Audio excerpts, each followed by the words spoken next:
Hello friends, ધમુસ kitchen and blog પર તમારું સ્વાગત છે। આજે આપણે બનાવીશું ચણા અને ગોળમાંથી એકદમ ટેસ્ટી નવી રેસિપી। તો આ રીતે શેકેલા ચણા અને ગોળમાંથી તમે ક્યારેય પણ રેસિપી નહીં બનાવી હોય અથવા તો જોઈ પણ નહીં હોય।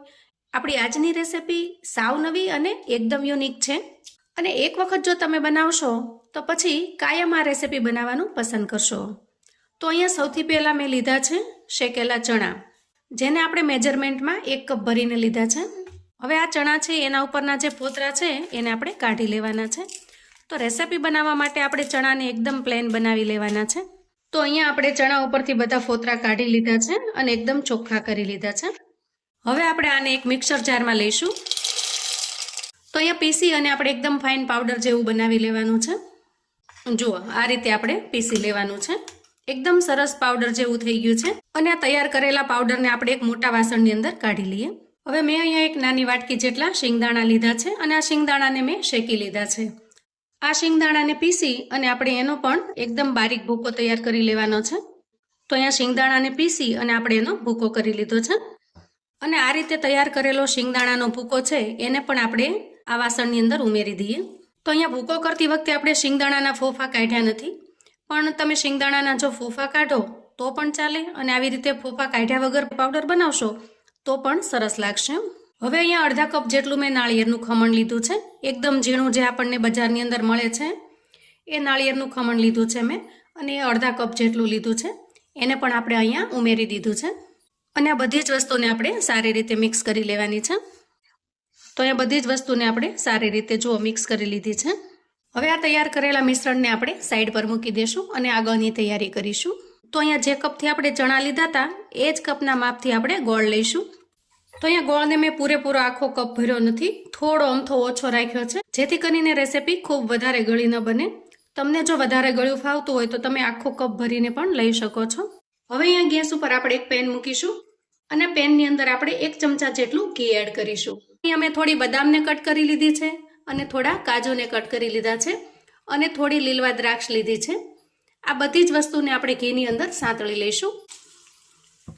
તો અહીંયા ડ્રાયફ્રૂટને સતળાતા બિલકુલ વાર લાગતી નથી, ખૂબ જ ઝડપથી થઈ જાય છે અને વધારે વાર રાખીએ તો પછી બળી જાય છે, એટલા માટે એકદમ ઝડપથી સાંતળી અને આપણે એને બહાર કાઢી લઈએ। હવે આ ગરમ ઘીની અંદર આપણે ગોળને એડ કરીશું। તો જેટલો ગોળ મેં લીધો છે એ બધો જ ગોળ આપણે એડ કરી દઈશું અને ગેસની ફ્લેમને આપણે ધીમી રાખીશું। તો અહીંયા ગોળને આપણે એકદમ ઝીણો સમારીને એડ કર્યો છે, એટલે જુઓ એકદમ ઝડપથી મિક્સ પણ થઈ ગયો છે।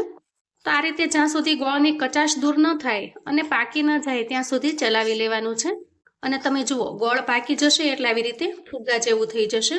તો અહીંયા 1 થી 2 મિનિટની અંદર જ ગોળ છે એ સારી રીતે પાકી જાય છે। તો અહીંયા ગેસની ફ્લેમને આપણે બંધ કરી દઈશું।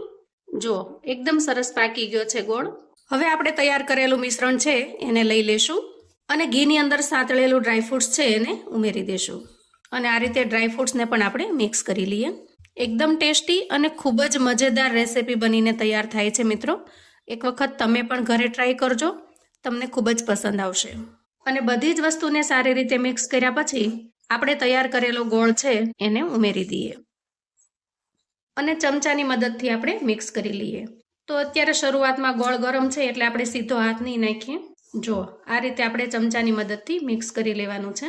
આ રીતે ચમચાથી ચલાવી લેશું તો ઝડપથી ગોળ પણ ઠંડો થઈ જશે અને બધી જ વસ્તુને આવી રીતે મિક્સ કર્યા પછી અડધા કપ જેટલો અહીંયા આપણે મિલ્ક પાવડર લીધો છે અને એને એડ કરી દઈએ। મિલ્ક પાવડર ઉમેરવાથી કોઈ પણ રેસિપી છે એકદમ ક્રીમી ટેક્સચરમાં આવી જાય છે અને ટેસ્ટમાં પણ એકદમ લાજવાબ બની જાય છે।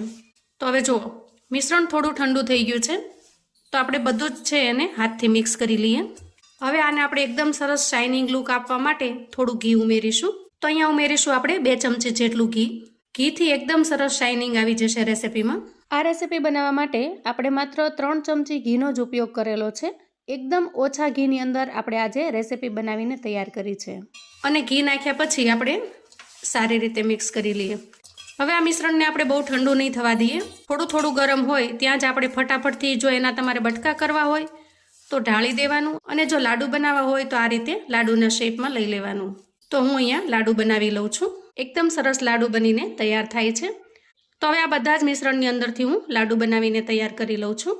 તો અહીંયા જુઓ એકદમ ટેસ્ટી અને મોઢામાં મૂકતા જ પાણી થઈ જાય એવા સરસ લાડુ બનીને તૈયાર થઈ ગયા છે.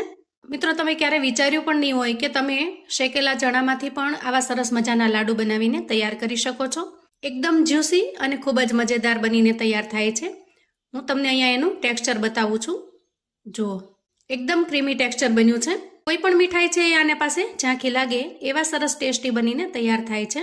અને અંદર તમે કોઈ પણ ડ્રાયફ્રૂટ્સ ઉમેરી શકો છો. બધા જ ડ્રાયફ્રૂટ્સ આને અંદર ખૂબ જ સરસ લાગશે.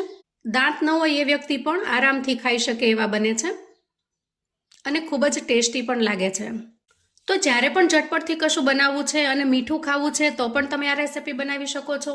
અથવા તો કોઈ પ્રસંગ માટે તમારે ઝટપટથી કોઈ મીઠાઈ બનાવવી છે તો પણ આ લાડુ બનાવીને તમે તૈયાર કરી શકો છો. કોઈ પણ પ્રકારની ઝંઝટ વગર એકદમ સરળ ઘરની વસ્તુથી જ તમે બનાવી શકો છો. તો મિત્રો, આવું અવનવું જાણવા માટે ચેનલ પર જો તમે નવા છો તો ચેનલને સબસ્ક્રાઇબ કરો. વિડીયો ગમે તો લાઈક અને શેર કરો.